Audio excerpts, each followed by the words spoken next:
नमस्कार, आपके साथ मैं हूं दीपशिखा भारद्वाज और आप देख रहे हैं हमारे चैनल का डिजिटल लाइव। बात करेंगे बाबरी मस्जिद के निर्माण को लेकर। वो बाबरी मस्जिद का निर्माण जो कि बंगाल में हो रहा है और उसको लेकर इस समय क्या कुछ चीजें, किस प्रकार की बयानबाजी और सियासत का जो रंग है वो देखने को मिल रहा है।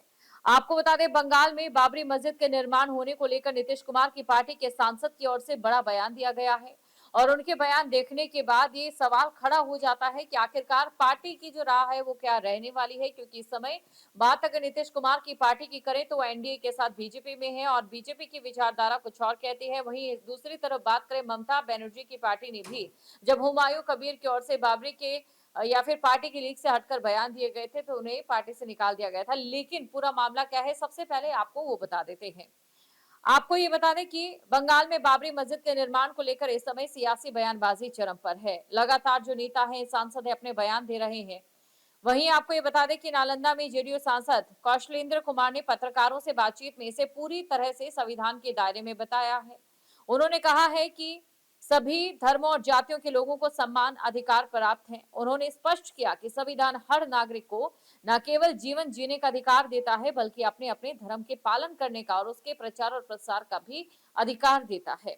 इतना नहीं, कौशलेंद्र कुमार ने कहा कि बंगाल में बाबरी मस्जिद का निर्माण होना एक सकारात्मक पहल है, खासतौर से उस धर्म के लिए जिनके लिए बाबरी की मस्जिद जो है बहुत ज्यादा मायने रखती है। उनके लिए एक सकारात्मक पहल के तौर पर उन्होंने बताया है। साथ ही उन्होंने ये कहा कि अगर कोई समुदाय अपने धार्मिक स्थल का निर्माण संवैधानिक तरीके से करता है तो इसमें किसी भी तरीके की कोई आपत्ति नहीं है।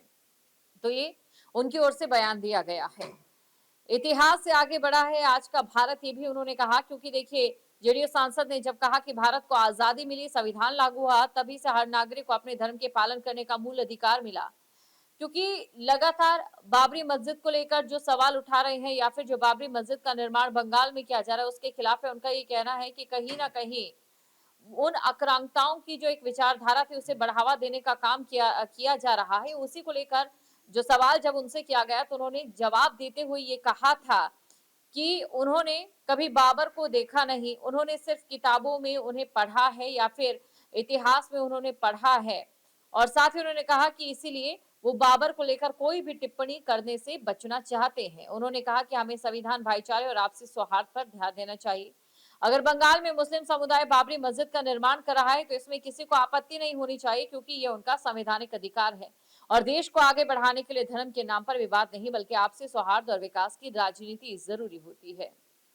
तो ये बयान आपने समझ लिया है, क्या बयान उनकी ओर से दिया गया है। लेकिन अब हम ये जान लेते हैं कि आखिरकार बाबरी मस्जिद का जो निर्माण हो रहा है वो क्यों चर्चा का विषय बना हुआ है। आपको ये बता दें कि अयोध्या में बाबरी मस्जिद विध्वंस और साथ ही राम मंदिर का निर्माण जो है, राजनीति इसके इर्द गिर्द एक दशक में कुछ ऐसी जुड़ी थी कि इसी की वजह से कई पार्टियों का उदय हुआ और कई पार्टियां जो है उनका सूर्यास्त भी हुआ था। अब ऐसे में जब सुप्रीम कोर्ट का फैसला राम मंदिर के पक्ष में आता है तो एक भव्य राम मंदिर का निर्माण हो जाता है। आपको याद होगा पीएम, और इसी के साथ देखिए एक काफी ज्यादा एकड़ जो जमीन है वो बाबरी मस्जिद के जो पक्षकार थे उन्हें भी दी जाती है ताकि वो अपने यहाँ पर बाबरी मस्जिद का निर्माण करवा लें। पीएम नरेंद्र मोदी की ओर से जब राम मंदिर ध्वजा को फहराया गया था, जो धर्म ध्वजा फहराई गई थी, उसी दिन टीएमसी पार्टी के जो विधायक थे हुमायूं कबीर, उनकी ओर से एक बयान दिया जाता है और बयान ये था कि हम बाबरी मस्जिद का निर्माण करेंगे और अगर किसी में दम है तो हमें रोक के दिखाए, बंगाल में ये निर्माण होगा। और उसके बाद कवायद शुरू होती है बंगाल में बाबरी मस्जिद के निर्माण की। 6 दिसंबर की वो तारीख तय की गई जब इतिहास में बाबरी मस्जिद का 6 दिसंबर की तारीख को ही विध्वंस किया गया था।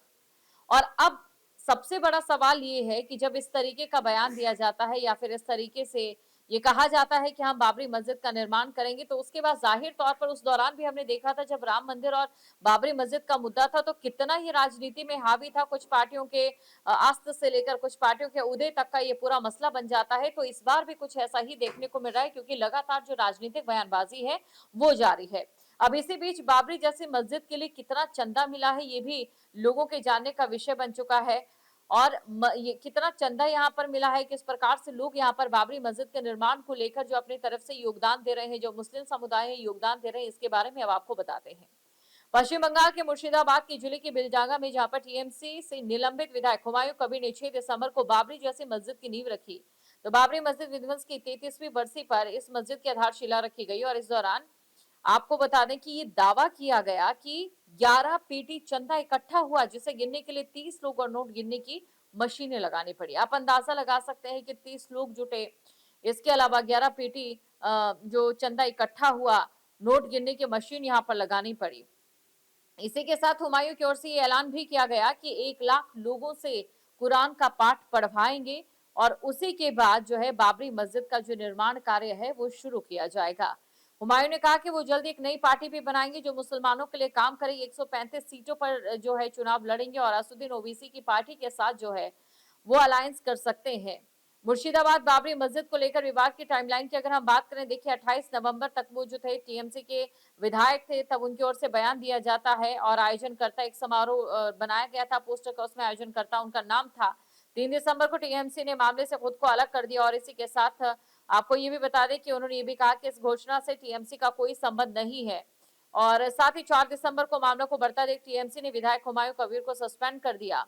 और हुमायूं कबीर की अगर हम बात करें तो पहले कांग्रेस में भी रह चुके हैं, बीजेपी में भी रह चुके हैं, टीएमसी में भी रह चुके हैं और अब जो है उन्होंने अपनी एक अलग पार्टी बनाने का ऐलान किया है। हुमायूं ने कहा था कि 100 मुसलमान शहीद होंगे तो 500 को लेकर जाएंगे।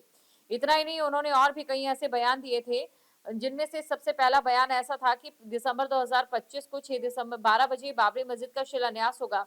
1992 में जिन्होंने बाबरी मस्जिद तोड़ी उनमें हिम्मत है तो मुर्शिदाबाद आए और इसे गिरा कर दिखाएं, पहला बयान ही। दूसरा बयान उनकी ओर से दिया गया, मुझे बाबरी मस्जिद बनाने से रोकने की अगर कोशिश जिसने भी की गंभीर नतीजे भुगतने होंगे। 100 मुसलमान शहीद होंगे तो अपने साथ 500 लेकर जाएंगे, उनकी ओर से कहा गया। तीसरा बयान ये कि राजनीति छोड़ दूंगा अगर 2 घंटे में तुम्हें भागीरथी नदी में ना डुबो दूं। तुम 30% हो, हम 70% हैं, तुम्हें शक्तिपुर में रहने नहीं दूंगा। तो इस प्रकार के तमाम जो बयान है उनकी ओर से दिए गए थे और इस बयान को लेकर जो है राजनीतिक प्रतिक्रियाएं वो भी सामने आने लगी थी। चंदे को लेकर जो बात सामने आ रही है, चंदा काफी ज्यादा आया है। आप खुद अंदाजा लगा सकते हैं कि अगर यहाँ पर नोट गिनने की मशीन लगी है तो कितना डोनेशन यहाँ पर मिला होगा। लेकिन फिर भी एक तस्वीर के जरिए हम इसे समझने की कोशिश करते हैं। जो अभी बताया जा रहा है कि 1.30 करोड़ जो है चंदा मिल चुका है, 7 और डोनेशन बॉक्स की जो गिनती है वो अभी बाकी है। दोनों तरफ हलचल चल रही है और इसी बीच अब तक 1 करोड़ से ज्यादा का चंदा जो है प्राप्त हो चुका है, जैसा कि दावा किया जा रहा है मीडिया रिपोर्ट्स में। 7 पेटी और बाकी रहती है और करीबी नेताओं के अनुसार 4 बॉक्स और एक बोरी में रखी कैश की काउंटिंग की गई, जिसमें कुल 37.33 लाख रुपए निकले और इसके अलावा क्यूआर कोड के जरिए 93 लाख रुपए लोगों ने ऑनलाइन दिए थे। दान की लाइव काउंटिंग रविवार रात 7 बजे से शुरू हुई और आधी रात तक चली। 30 लोगों की जो टीमें थी उन्होंने मशीनों से नोट की गिनती की और पारदर्शिता दिखाने के लिए इसको लाइव स्ट्रीम भी किया ताकि लोग भी देख लें कि कितना चंदा आया है। अब देखने वाली बात ये रहती है कि बाबरी मस्जिद निर्माण को लेकर जो नींव रखी जाती है या नींव जो रखी गई है या फिर जो 1 लाख लोगों के कुरान पढ़ने के बाद जो यहाँ पर निर्माण कार्य शुरू होगा, इस बार जो बाबरी मस्जिद है वो किस प्रकार राजनीतिक जो रंग है वो बदलती है या फिर राजनीति में इसका कितना असर देखने को मिलता है। क्योंकि बात अगर उस दशक की करें जब बाबरी वर्सेस राम मंदिर का विवाद था अयोध्या में, तब जो राजनीति है वो पूरी तरह से बदलती हुई नजर आई थी। कई पार्टियां और बहुत सी ऐसी पार्टियां थी जिसका उन दौरान उदय हुआ था। क्या इस बार भी कुछ ऐसा हो पाता है? क्या इस बार भी यह शांतिपूर्ण तरीके से यहाँ पर बाबरी मस्जिद का निर्माण हो जाता है? देखिए, अगर हम कानून की बात करें और अगर आप कानून को समझते हैं तो जो हमारा कानून है वो हर धर्मनिरपेक्ष कानून है और संविधान सर्वोपरि है। ये हमारे मौलिक अधिकारों की बात करें तो आखिर में कहा जाता है संविधान सर्वोपरि, और संविधान सर्वोपरि की हम बात करते हैं तो सबसे पहले जो मौलिक अधिकार है वो हमारे संविधान की खासियत है, जिसमें कहा गया है कि अगर आप किसी भी धर्म से, किसी भी जाति से, तो आप अपने पंथ के लिए, अपने धर्म के लिए आप किसी भी प्रकार से प्रचार कर सकते हैं, निर्माण कर सकते हैं।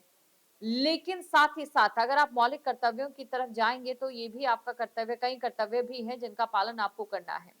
इसके अलावा आपको अयोध्या में याद होगा जो वहां पर बाबरी मस्जिद के लिए भूमि दी गई है, अभी तक वहां पर एक ईंट भी नहीं रखी गई है, डिजाइन भी पास नहीं हुआ है, जबकि कोर्ट की ओर से वो जमीन प्रस्तावित की गई है। बड़ा सवाल ये खड़ा होता है कि अगर आप अधिकारों की बात कर रहे हैं या फिर अधिकारों के अनुरूप जो है आप किसी भी जगह का निर्माण कर रहे हैं, आप वो निर्माण कर सकते हैं क्योंकि आपका जो संविधान है उसकी आजादी देता है। लेकिन आपको ये ध्यान रखना चाहिए कि आपके विचारों की वजह से किसी और के विचारों का हनन ना हो जाए, क्योंकि ये उनके भी अधिकारों का हनन होगा। ये बीच का एक तकनीकी बिंदु है, काफी बारीक बिंदु है कि आप अगर अपने अधिकार की बात कर रहे हैं तो ये भी ध्यान रखिए कि दूसरे के अधिकार का हनन ना हो। ये यहाँ पर जरूरी हो जाता है। बहरहाल बाबरी मस्जिद निर्माण को लेकर नींव जरूर रख दी गई है, फीता जरूर काट दिया गया है, लेकिन इसके परिणाम क्या होंगे ये आने वाला वक्त बताएगा। आपके मोबाइल पर तुरंत आएगी ब्रेकिंग न्यूज, स्क्रीन पर सबसे पहले दिखेगी बड़ी खबर, देश दुनिया की हर खबर एक जगह। अब आपके मोबाइल पर तुरंत फटाफट इंस्टॉल कीजिए न्यूज नेशन ऐप और रखिए खुद को अपडेट।